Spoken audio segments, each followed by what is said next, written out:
Hello and welcome to the Hugos. They don't deserve me.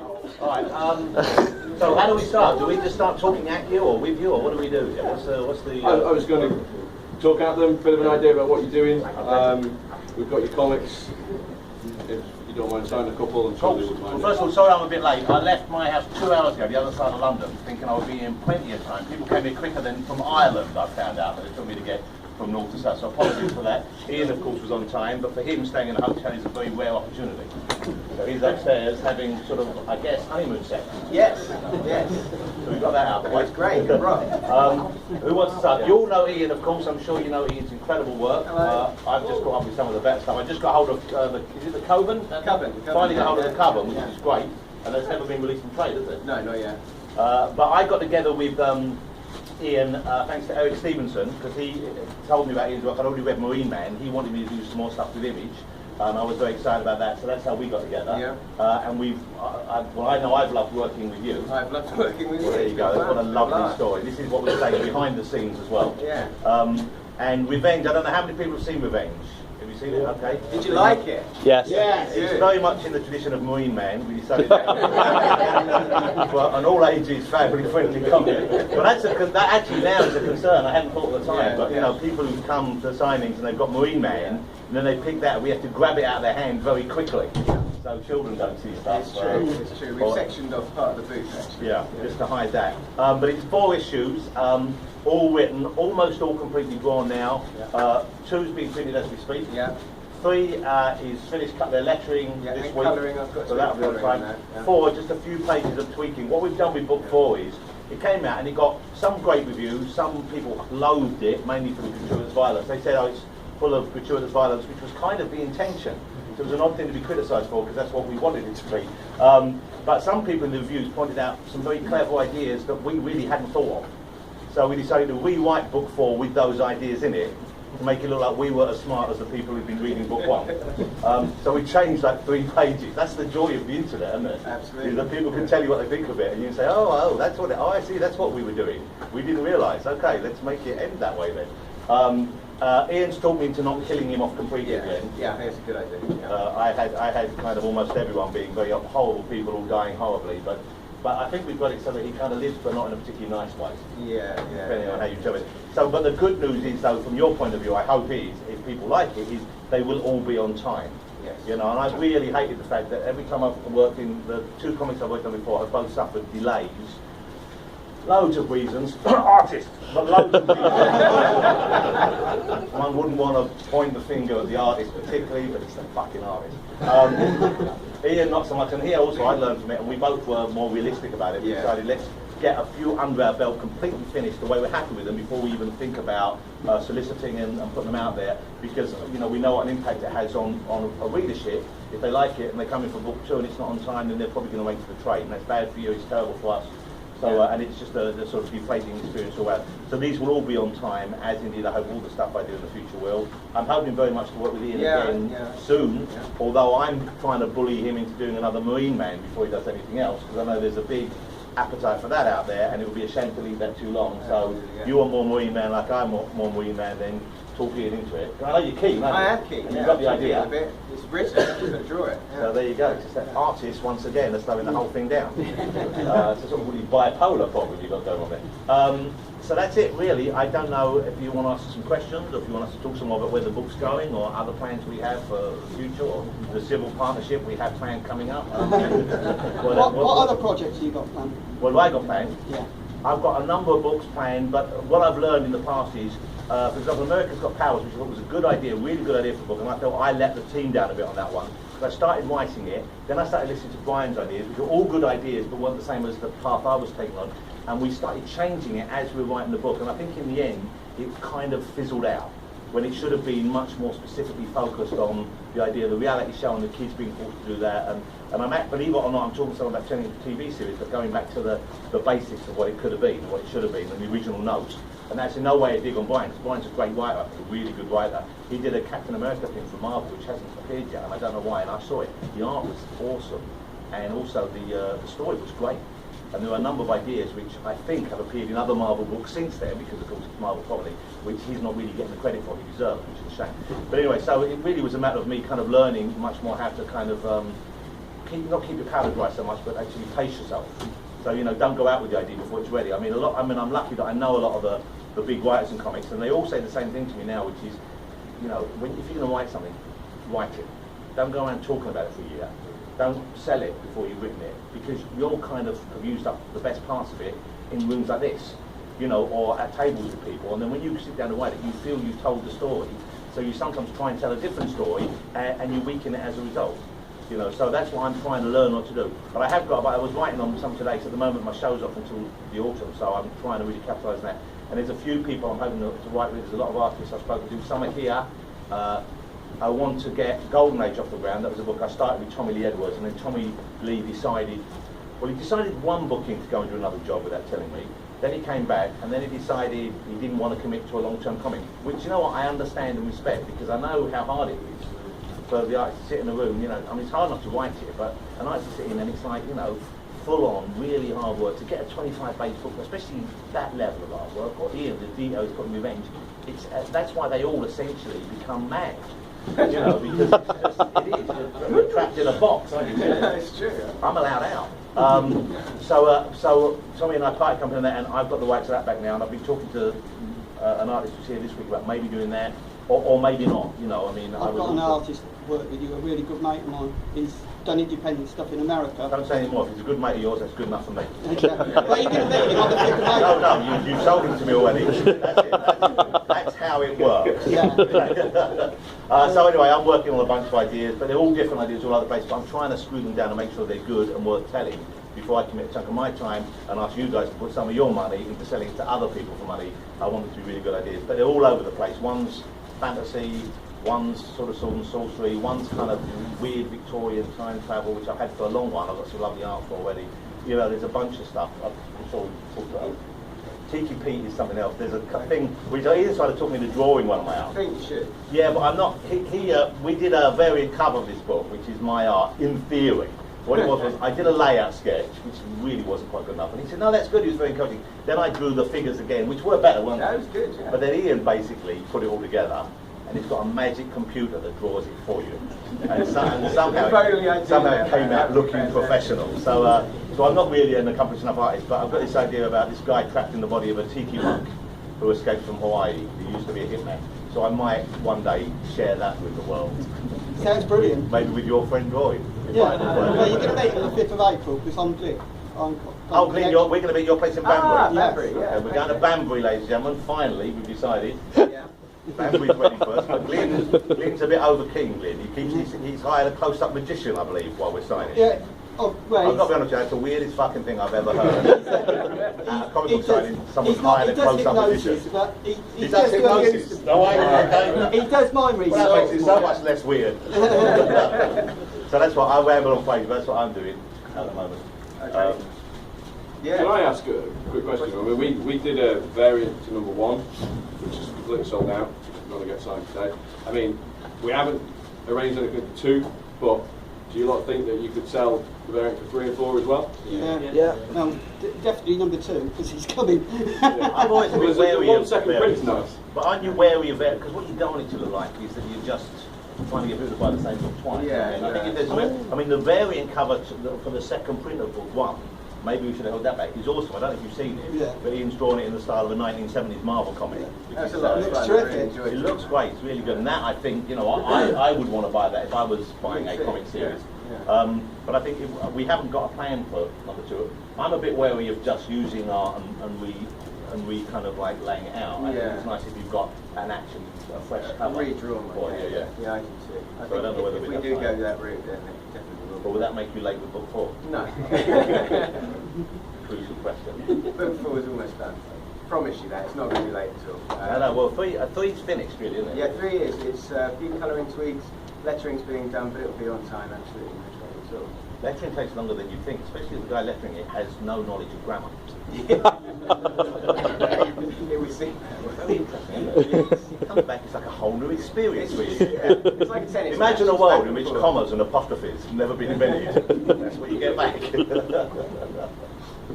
Anyway, but it's fun doing it. And are you having problems? Are people not liking the violence so much? Because I was surprised that some people really didn't like the violence. And I thought, just sell it to adults. So, yeah. But I mean, adults. I'm talking about adults. A lot of adults don't seem to like, Yeah, everybody's loved the book up to yet. We do seem to be living in gentler times. Yeah. Everybody's saying in my place that up to yet it's the best start to any story you've done. You know what? Maybe we could put in book 2. Did you use the big horrible gruesome spread in book 1, the page 2 and 3, where he's having his face pulled off? That was redrawn. Ian drew a perfectly beautiful double-page spread of that image, and then he wasn't convinced it had enough oomph. And it's a very different angle on the whole thing. So we've got that artwork, so maybe we can put that in the back of 2 or something. Yeah, we'll do that. Well, we can't, they're printing it, put it in 3, man. Have we got, is there extra stuff in 2? There is, yeah. It's what was left over from 1 that couldn't fit. Oh yeah, and there's a picture of the 2 main characters as if they were in the Family Guy. Yes, that was fun. I enjoyed doing that. There's some silly stuff in 2. Yeah. But it's fun to do. Originally it was going to be Frank Griffin, wasn't it? And it struck me that it was very similar to Family Guy, so I drew a little picture of Griffin, Frank, and Ignacio in the Family Guy kind of style, which worked really well. And I think your wife really liked that. Well, but we hadn't finished any work yet. And he said that to me, and I thought, oh, we're in trouble. Yeah. This is how he wants to draw it. This is going to be weird. He wants to draw it like The Simpsons, and I've got people having their skin pulled off. It would have been kind of fun, though. In retrospect. That's what The Simpsons need more of. That's why they're so unsuccessful. That's what it is. And how many? We've sold out the first print, I guess. Yeah, first print's gone. Our variant, so yeah, the second print's due next week. The key is, though, if we sell good volume 2, that's a good volume of book 2. That's what I've learned from this. Because first issues, you guys can know better than me. They sell. Maybe we should bring out first issues. That would be great, wouldn't it? That's what Mark Miller did for us, didn't he? Did he ever finish? Was it that War Heroes book? Did that ever get finished? No, never got finished. Although I know Mark finished it, so once again I think. But it's fun that we've had a lot of fun doing this, haven't we? Yeah. And I've enjoyed the turnaround. Hasn't been quite as lengthy. Turf, there were like big gaps between books when Tommy's email didn't appear to be working at all. North Carolina lost email for 3 months. So it's nice to just be able to get an idea, run with it, finish it, get it out there before, because and I think once again, artists more than writers, you can spend too long on your drawing board. Yeah. And also it's a very personal project for me as well. Because it's creator-owned, you want to put more time and invest more effort into it. Which isn't to say I don't do the best job I can when I'm working for bigger companies and stuff, but you've just got that more, I always liken it to like renovating a house. If you buy a house and you're going to live in a house, you spend more time making it just so, which is why I think with creator-owned stuff, it takes that a little bit longer, generally speaking. But I think it's some of Ian's best work, I've always liked his stuff. But it's nice seeing you are someone who seems to like to draw in different styles. I do, yeah. I like mixing it up. It just keeps it fresh, I think. And to be fair, Revenge needed that really detailed, gritty style, and as a result, I drew it all on copy of paper, and it's all off the pencils. It may look like it's been inked, but it's all off the pencils. But it just needed to have that real gritty sort of like edge to it, I felt, and I think it really worked well. He's given me the pencils and I'm going to ink them. I'd like to do that. With like a really thick Sharpie. Then send them back. Revenge on you torment you. I did that with Brian Hitch sent me. That cover he did a cover of Kick-Ass for Mark, and he sent me the pencil thing, and I inked it with a Sharpie, just to show him that he could work without all that obsessive detail. You know what? Didn't look as good. I thought I'd have turned him into Alex Toth, and he'd go, yes. I've seen the movie. He'd say, can't you just work a bit faster? Right. Couldn't you just work a bit faster? And he says, oh, I don't work faster. But of course he can't. So but it's fun to see the actual pencils in there. I mean, I should have bought some along with me actually. I thought I'll bring some. If you pop by the stand tomorrow, I'll bring the pencils in the book 1 and something like that. But have you got that double page spread that we didn't use? Oh, you're not going to have mine. That's not with us. Though. Yeah. No, another one that we didn't use. No. Oh, we've got all the layout drawings. We've got those along. You know all those little A4 layouts? Well, I'll bring the artwork in. Yeah, please. We'll put on a show. Yeah, let's do it. Any other questions? You're just crazy at the bar. I know it is. I'm going to be doing more Marine Man straight after this. That's the plan at least. And how many issues for that? Hopefully around sort of like 6, I would have thought. It might be less. It depends how much I can crunch it down into issues. given the broad strokes at the moment, it's all written, just not the dialogue's not done. So I have to crunch it down and make it hit all the beats right, so that I can. And I do that in the sort of like thumbnailing stage, because being the fact that I write and draw, it makes it easier for me to do it that way. So that's kind of how I'm approaching it. I learned a lot from doing Volume 1. So I'm hoping that Volume 2 is going to be a lot quicker in production time, for example. And I'm really looking forward to it. I think it's much better than the first one, and I was really, really happy with the first one. And I can't wait to get cracking on it, to be fair. All ages stuff is a real sort of like bugbear thing of mine. I think there should be more of it, and not necessarily aimed at children, but aimed at all ages, like the title says. So that's where my heart is, and it's nice to do stuff with Jonathan as well, because it just exercises a whole different set of muscles that you don't use a great deal. And if you flip back and forth between styles, it just keeps it fresh, and like I said earlier, so that's what I'm up to next. I should say, for speaking, working with someone who's drawn one and created one of the kind of best kind of all ages comics in years.